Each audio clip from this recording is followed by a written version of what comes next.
When Charlie Kirk was alive, he went viral for his in-person debates, whether that was on, pre-recorded shows or on college campuses. He did pretty well with these ideas. But there was one major criticism of Mr. Charlie Kirk, is that his debates were one-sided. He wasn't trying to really change his position on anything, and he would completely dismiss your arguments, even if they had factual basis to them. Instead, Charlie Kirk operated like this. To me, a bad faith argument is an argument with someone who is unwilling or unable to articulate what would convince them to change their mind. If you're having a discussion with someone and they can't articulate what's the reason or what's the evidence or whatever that's going to change their mind, there's no conversation to be had, in my opinion, because you're stuck in your ways. This is a good definition of a bad faith argument. And typically people who have bad faith arguments, and I would say Jehovah's Witnesses have them all the time. Woo! Is that people are not willing to accept new information that may make you change your decision.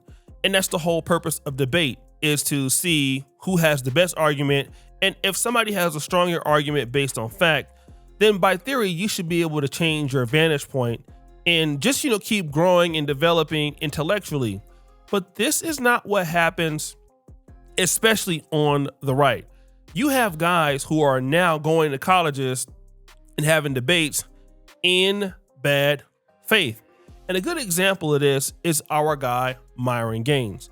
Now, recently, he was at a college campus and he was debating, in my opinion, a very, very, very, very intelligent brother, a guy who stuck to the course. He didn't get into any kind of, ad hominem attacks. He stuck exactly to the code.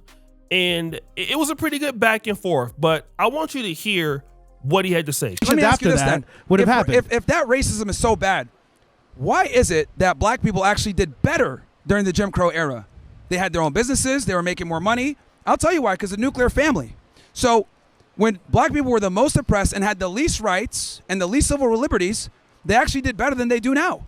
So again, Reconstruction. You're talking about nothing can keep you back from success besides yourself. So you're talking about Reconstruction, right? What happened to all those successful businesses and things that were around during Jim Crow? They were destroyed, bro. They were destroyed, And who destroyed cousin. Our government or white racists, but that happened. You can't even lie. That's history, brother. That's history. Again, choice and accountability. So Myron is arguing here that blacks did better under Jim Crow than now. All right. This is one of the arguments that a lot of people on the conservative right use. And it's an argument that I've used before. OK, but here is the problem with using this argument is that when blacks did better under Jim Crow, they were also married, and people also show that. But what people don't understand is that 1 out of every 3 Black American or African American at this particular time owned a home. Black businesses in the 40s and 50s were even more flourishing than they were in the 60s. Now, there's a documentary here on YouTube called Inside the Negro Middle Class, and this was done in 1968. And in this particular video, you have blacks who acknowledge that the 40s and the 50s were even a stronger time for black businesses and most notably black wealth, right? That the predecessors were doing better. So what happens is this: if I have more businesses in my community, if I have more money in my community, even if I'm under Jim Crow, I have a wealth machine that I can distract from. Now, what the brother is saying is clearly the government stole that away, or at least he will in this argument. Haiti, the community there, he talks about Black Wall Street. So the government dismantled the wealth creation for the black community, all right? So you're talking about how blacks did better under Jim Crow, but you're not talking about how blacks lost their wealth because of the government, all right? And so instead of acknowledging what the guy is saying, Myron throws an insult and says, the government, right? Like making fun or mocking the guy, which you should never do in debate. He sticks to his argument of choice and accountability. This is debating in bad faith. If you're really debating, you should be fair and address his position. You don't want to address his position because if you do, clearly you will lose because you do know that he is correct. There's no way that conservatives can say that blacks did better under Jim Crow than today, but not address the fact that blacks had more businesses, more wealth. They weren't getting their business destroyed by the government at this time. Things like that. All right. If you're going to accept that, you have to also accept that the government did intervene to destroy all of that. And if you're not going to accept that, stop using that argument. And this guy, in my honest opinion, got the better of Myron. But wait, there's more. The 90s, we're just Choice a couple. and accountability. That was a little bit ago. We're Choice still and living in the body. Okay, so what you're saying? Because So the women people in decided to Tulsa, divorce the the people man in Tulsa, and get Oklahoma, married to the state instead. they chose for the Klan to come around. They chose for that. Is that what the fuck? You're talking about choice and responsibility, brother. And I'm saying, What responsibilities does the government have? what I'm saying is, in the 60s, when they were actually successful, right, they were oppressed to the highest degree and they were still successful. So there's no excuse with racism being reeled back to not be successful. That's what I'm saying. All these other things happened. Cool. Nobody cares. People need to pick themselves up from the bootstraps. Maybe you need to start caring. Maybe people should start caring. Maybe we should have those conversations. Because if we don't take care of what happened and how people were left, like, taken away from their access to wealth, right? If we don't deal with those things, how are we going to move forward? So again, we're going back to the whole idea of Myron sticking to choice and accountability. Now, let me just say this. Choice and accountability is a part of the black issue, all right? It's a part of the black community's issue in America. It's a part of the Pan-African plight with Africans and blacks in the diaspora and even Africa. Choice and accountability definitely plays a role. Unfortunately, it is not the only role, all right? Now, I say the same thing for what's going on in Pan-Africanism, and I understand it may not be the only thing, but choice and accountability does matter. However, you don't want to go back to the fact that blacks lost their wealth, all right? Myron goes back to the fact that you can do well without racism and that blacks need to pull themselves up by their bootstraps. But the guy says, how can you remove the access to black wealth and then allow them to move forward? Which is an excellent point. Now, the thing is, Myron doesn't even attempt to talk about reconciliation for blacks or reparations for blacks because he's anti-reparations, which means that you're operating in bad faith. But you still want to debate based on choice and accountability when you just can't steal somebody's wealth and their opportunities for how they get wealth, because typically they've been, as the community, been ostracized from everything else. I mean, with HBCUs historically, you have to go there, separate but not equal as far as schools. So again, taking away somebody's access to wealth and developing their own community, and if you don't want to, help them move forward, then you don't have an argument. And Myron even acknowledges, who cares about all that stuff? It doesn't matter. Now you're downplaying the issues that somebody's experienced. And again, you're only doing this because you're there to operate or to debate in bad faith. But wait, there's more. Here's the problem. Blacks want to blame the government, not blame themselves. Oh, it's the government's fault. No, it's your fault for selling the drugs. So the government has no responsibility. They have no fault, nothing bad. They didn't do anything bad. They're good. It's all gravy. The government's always going to do dumb shit. So we can't hold the government accountable. Here's the thing. You can't depend on the government to save you. Like, just don't commit crimes. You're wild. So the government, what utility does the government have? You can't depend on the government to save you. But okay, cool. But why are they destroying us? They're not destroying you.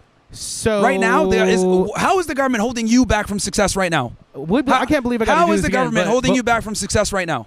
The race. I don't care about the 80s with the crack. No, okay, we'll talk about right now. What race of people are the highest exonerated? What race of people are the highest of wrongful convictions? What race of people are statistically over-policed? Go on. Well, who commits a disproportionate amount of violent crime in America? Out of nowhere, he says blacks want to blame the government and not blame themselves. Now, let me just say this. That does happen, all right?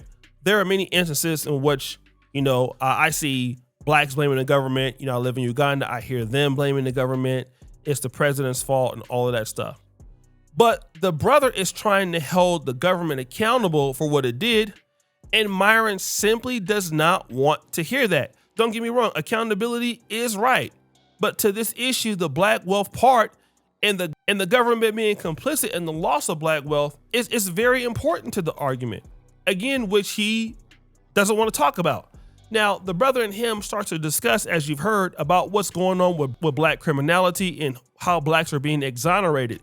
He goes to the fact that blacks are over-policed typically and treated unfairly. But Myron has no problem using the statistics that blacks commit the most crimes. Now, if anybody who doesn't have wealth and they're not able to access it, more likely to commit crimes. And so what he wants to do here is he skips over the wealth argument and he goes directly to the fact that, well, you guys are in jail. And you do that because you don't want to address what he's talking about because you don't want to change your mind, or you basically don't want to change your position. And this is the issue that I have with these people on the right, conservatives, because you're actually not trying to debate to change your mind. You're trying to debate to go viral. And what he typically does here is he creates a straw man argument at every chance he gets. It's like everything is a straw man. A straw man argument is basically a debate strategy to misrepresent an opponent's argument to make it easier to attack. So instead of just dealing with the fact that the government is complicit, he'll deny that and just say blacks lack accountability in the community. So you don't want to address the actual more complex argument.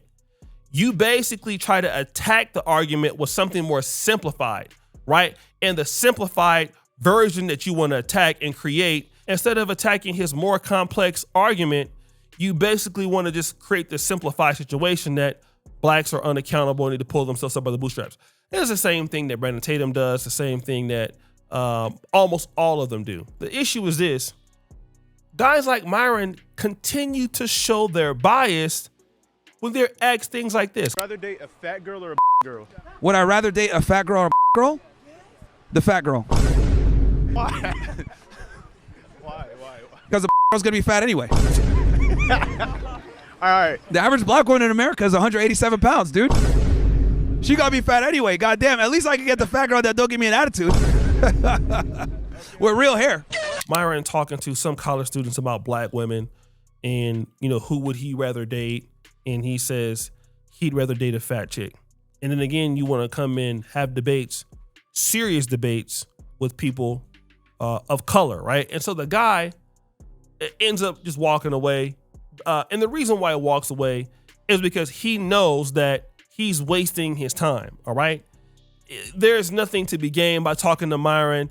It's over. Myron doesn't want to address his claims. Everything, he's going to create a straw man. And so he's going to continue to waste his time. And I just want to say this. We do not need to engage with people that are anti-black in the black community, as a community, to people who just are going to have these positions. Number one, it doesn't make sense. It's wasting our time. It's wasting their time. And if they have those positions, I think that, okay, great. It's good that you have those positions, but it's not important for us to debate those things. What is the most important? That the people who believe in Black America, in the black community, that you believe that you can do something, all right? That you want to work together. The only person that you would need to convince about any of this stuff is you. A person like Charlie Kirk or Myron, a person who can't be convinced, it doesn't matter because they can't make it better. You will hear somebody like Myron or Charlie Kirk, they'll make a lie and says, we want blacks to do better. The Hodge twins talks about, we want blacks to do better. But you already know that they're anti-black, what they're talking about. So the person that you need to convince that blacks need to do better is somebody who wants to help develop the black world. Like, it is so much easier when you want to work with people who want to work with you. Discussing anything with people who are completely disinterested and their mind is made up and they are pretty much bigots, you're wasting your time. I mean, this is one of the reasons why I don't agree with debating white racists or doing shows with white racists or talking about the issues with them. Some people do. I just don't believe in it. I think that's a waste of my damn time because ultimately, no matter how much facts and data you show them, they are not going to change their position because typically having that position is lucrative for them. So why should they change their position? They're just going to be a racial bigot and you're wasting your time. You could be talking to somebody in your community or in the black world that wants to work with you, that, you know, will see it through. You can incentivize their behavior. And it's up to you to just really prove people wrong that you can actually do this. And doing that is such a better solution than just dealing with somebody who argues in bad faith. And again, we got to stop wasting our time as a community with people who argue in bad faith. So guys, what do you think? It's your boy Shooty Jackson back at it again with the episode of The Celebrity Junk. I appreciate you for all that you do. Subscribe to the bell. We're out.